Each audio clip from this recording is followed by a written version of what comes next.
Hey guys, it's Neil Green here. First, I want to thank you for all that you do and all that you've been doing and continue to do to make ePortfolio successful. As you can see, the image of Clint Eastwood kind of describes it pretty well for spring 2016, the good, the bad, and the ugly.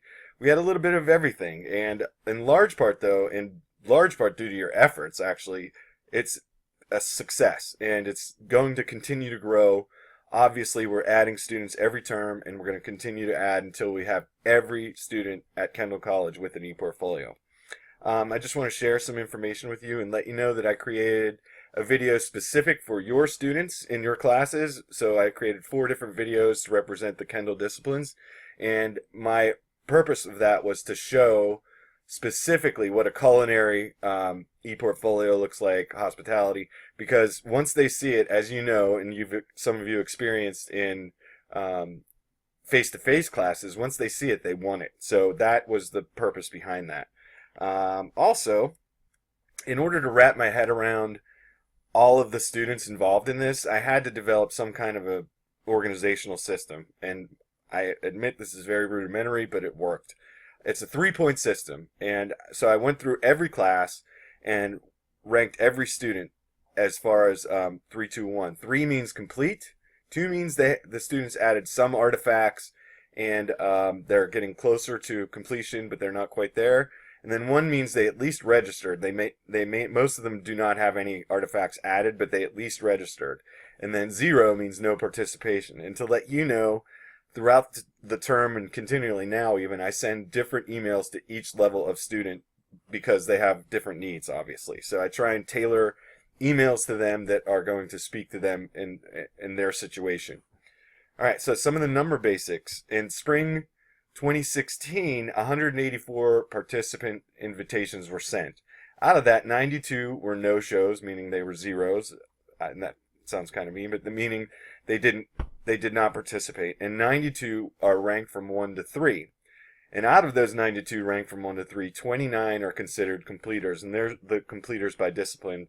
You know, we're moving along. I think we can get those numbers even better. And level 2 is fine, and they're going to stay. Those students are going to stay there where they are now until they're finished, and then they can move forward to an advanced ePortfolio. All right, I'll explain that in a minute. But what's interesting to me, as you know, I'm conducting research before, during, and after this study. So something that is suggestive to me, and you can interpret this any way you like, but there are a lot of factors. But out of those 29 students who completed their ePortfolio, all of them, 100%, are registered for summer courses. And I took a cross-section of one course known for high attrition, and there were 19 students, and only 53% of those students registered for summer. So that, if I sound like I'm heading down the road of retention as one of the spin-offs or byproducts of this study, that is absolutely what I'm thinking. And I'll get to that in a minute, but I thought that was interesting. Also, you should know 168 badges were given, digital badges, and it looks like this. It has ePortfolio on it, and this has ePortfolio. But this badge means that for our level 3 student, those 29 students who completed their beginning ePortfolio get this badge. They can display it on social media if they like. It's largely, like a certificate of accomplishment, saying, hey, you completed your first round, now you're ready to move on. It's not going to become very meaningful in terms of academically, like critical thinking and all that sort of thing, until they get into their advanced ePortfolio. But I wanted this also to be able to be used to track different students. So when we see this, we know it's a level 3 student.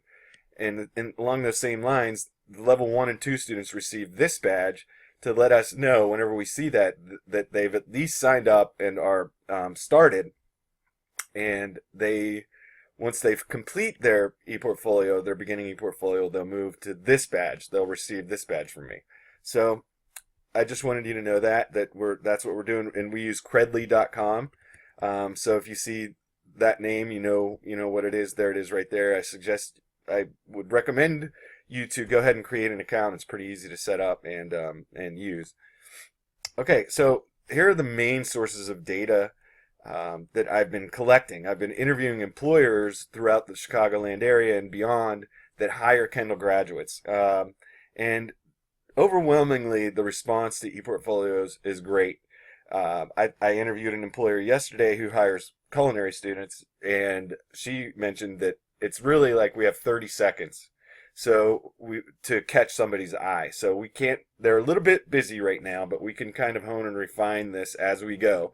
From an academic side, we have different goals than simply positioning them to get a job, which is ultimately what we want out of these. But on the academic side, we want to see the higher order thinking, the self-reflection, self-awareness, and that will come. But we have to also think, are these going to be useful, and what employers want? And we're getting there, and I'm learning more and more every interview I have. So, and this quote was great. The one said, "Our chefs will love this. They'll love to see the presentation from which our culinary students put together.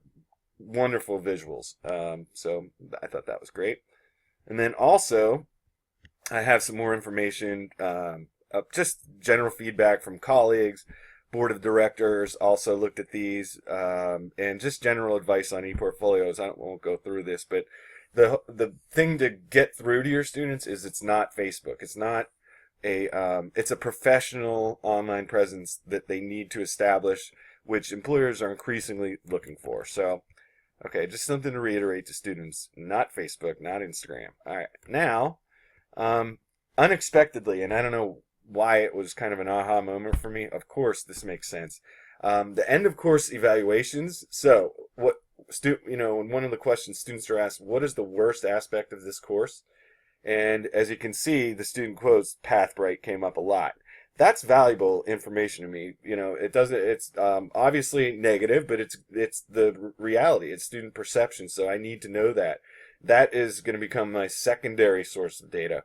So I request from you your end of course evaluations, not to judge you, but simply to collect the data, or if there is any, on what students had to say about PathBright, whether it's the best part of the course or worse. So that would be useful information. And the reason I'm asking for that is I'm attending a professional conference in Boston with, it's called, for the AAEEBL, and it is an international conference with their main focus is all about ePortfolio. So I need this data to present. I have 2 presentations I'm giving, and I want to present this because I think it's powerful. So if you would get me your end of course evaluations, I would truly, truly appreciate it.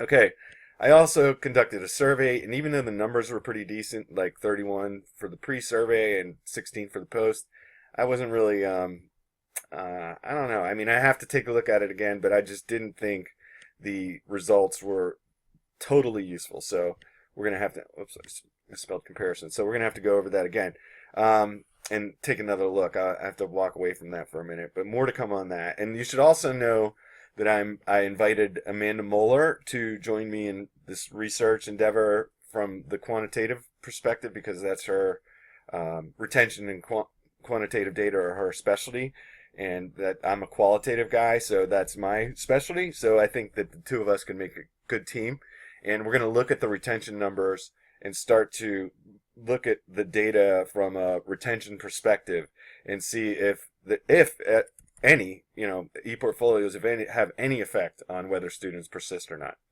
So that's more to come. And also, you should know, I am actually meeting tomorrow with PathBright people in Cengage who own PathBright about the ambassador program. We're calling them Kendall College ePortfolio, student ePortfolio mentors, because I think there's already another thing at Kendall where students are called ambassadors, so we're not going to use that word. And they are going to be trained to lead PathBright ePortfolio sessions for classmates, for faculty, and they're going to be rewarded by Cengage in some way. I'm shooting for the moon. I'm going to try and get them as much as I possibly can, but if you have students that you want to recommend, I have some that I think would be a good fit, but if you have students that you really feel strongly about, let me know and I'll put their name in the hat. So we don't know what the reward is. I'll know more about that tomorrow and let you know. Also, upcoming soon, it's going to be, ePortfolios are going to be part of student orientation, and I want that to be, maybe that's a video, however that's going to work, but they need to know about this very soon in their early in their program so they can get involved. And then I want to put ePortfolios on every TV on every floor on campus, because that way, again, to generate a buzz.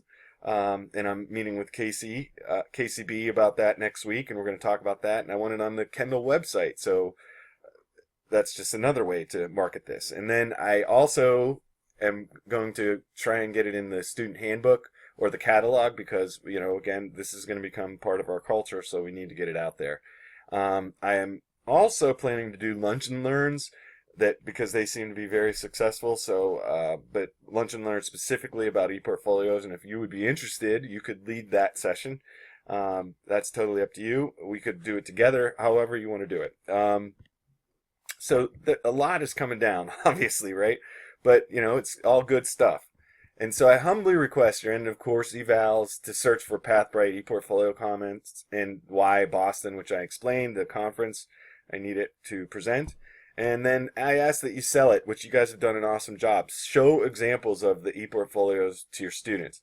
I created videos with those, but and you've experienced that, how valuable students, perceive this once they can see it, and they kind of want it after they see that a classmate has one. And even better, have the students share their own work. And that obviously is going to take a little time for them to generate that work. So use your discretion on that. And please, any anecdotal data or other data that you receive during this time, please just let me know. Even if you think it's insignificant or it doesn't mean much, let me know, because all data is good data until it isn't. So who knows? We're very flexible on where we go as far as research with this whole project. So anything that you could send to me would be really, really, I'd be thankful for. And I just, again, want to thank you very much for all that you do for Kendall students and for this project. And I couldn't ask for a better team. And the best part of this is working with the different disciplines, the students in different disciplines, because I've learned so much about the culinary students, hospitality students, and business students, that it's been a great experience. So thank you again. And please, please, please, contact me with questions or concern. All right. Bye-bye.